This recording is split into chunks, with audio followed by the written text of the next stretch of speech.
Alright, got my hunger taken care of. Now we off to the Apple store. Luckily I live in an area where there's two, and they right across the street from each other. I don't think there's any other place like that. I have no idea what the lines are gonna be like. I've been seeing pictures from places all across the earth, Singapore, Japan. You know, they got a pretty good amount of people online. I'm hoping I ain't gonna run into nothing like that. I might be the first person here, I don't know.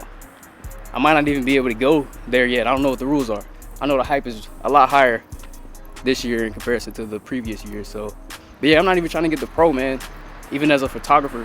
Plus, the telephoto lens, like coming from somebody who has a 7 Plus, I barely use the telephoto lens to take any pictures. I always use the wide most of the time. I use the wide because I like taking in all the things that I'm shooting usually, and I'm shooting landscapes for the most part that when I'm shooting my phones. Plus the telephoto lens on here isn't that good.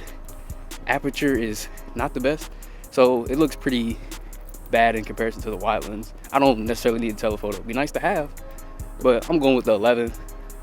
Try to get it in black. I'm still trying to decide between 64 and 128. Hype is real. I got my iPad in my backpack. I brought my iPad because I need to offload all the footage that I take on here, because I got to trade in my phone too, and I need to be able to get that footage off.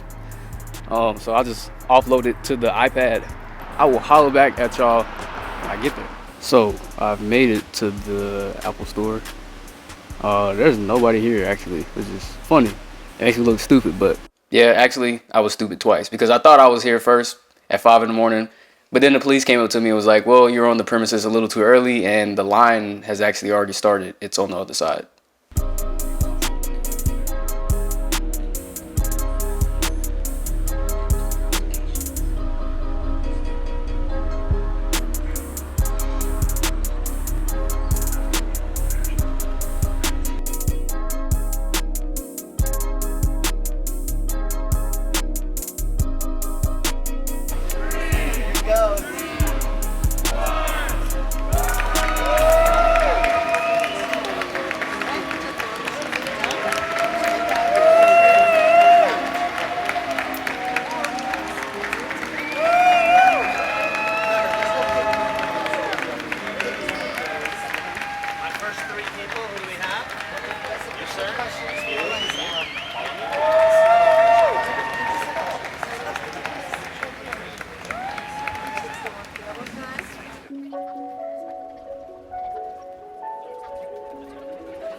They said these two tables. The back, just the first thing that comes out is crazy. So my first impressions with the phone is that it's light. It's a lot lighter than I thought it was going to be, considering that the screen is a little bit bigger than my 7 Plus, but it actually feels lighter than the 7 Plus that I had.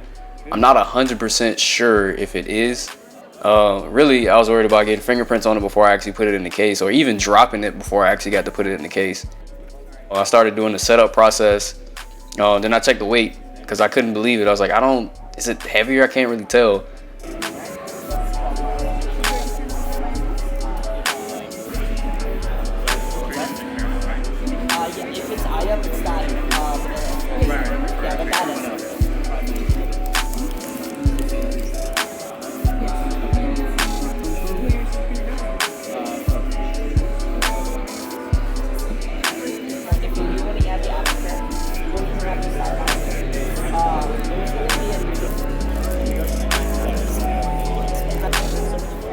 Got it?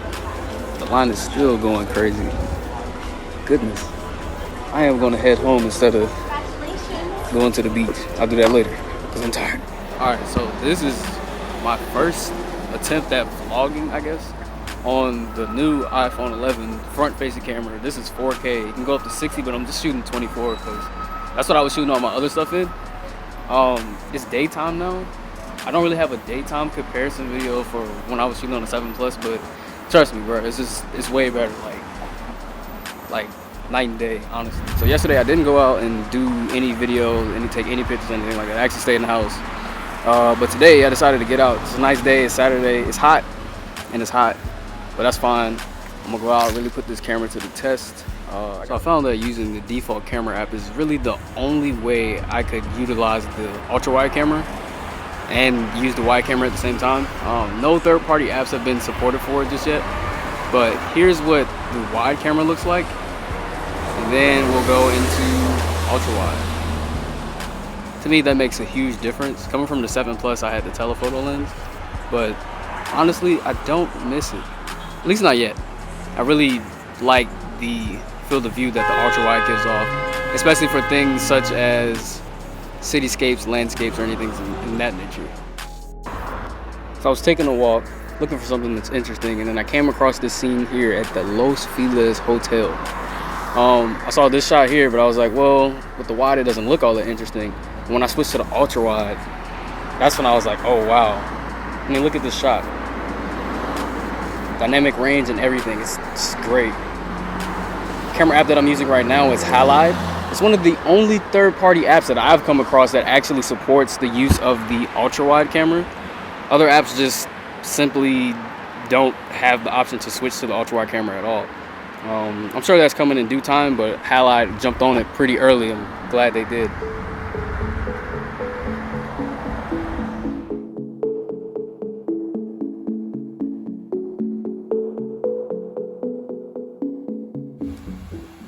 So right here, I was very pleased by the image that was coming out of the iPhone. The color accuracy was pretty much true to life, and the consistency between the two lenses was pretty amazing. I was surprised that switching between was so seamless. Here I am with another comparison on the ultra wide lens first. Look how much I have in the scene, look how much I have in the shot, and then I switch over to the wide, and it just feels like I'm using a telephoto lens at this point. I mean, I really like the way the ultra wide photos are coming out. I'm starting to like them a lot more than the wide.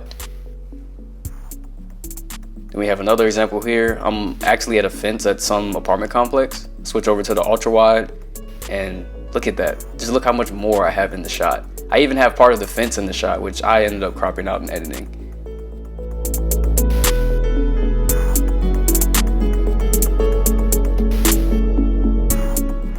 Alright, so I've made my way to Los Feliz. I've got quite a bit of footage, quite a bit of pictures comparing the wide to the ultra wide.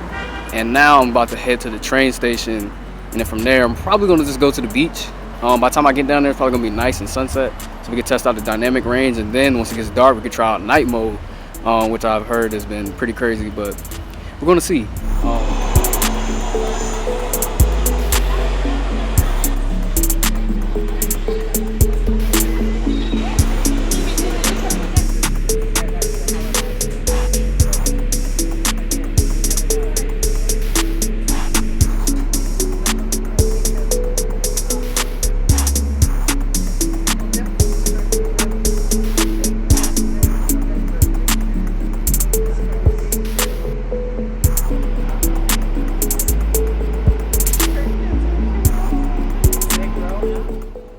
Here's a video comparing the wide and the ultra wide camera in video mode with the lower light scene.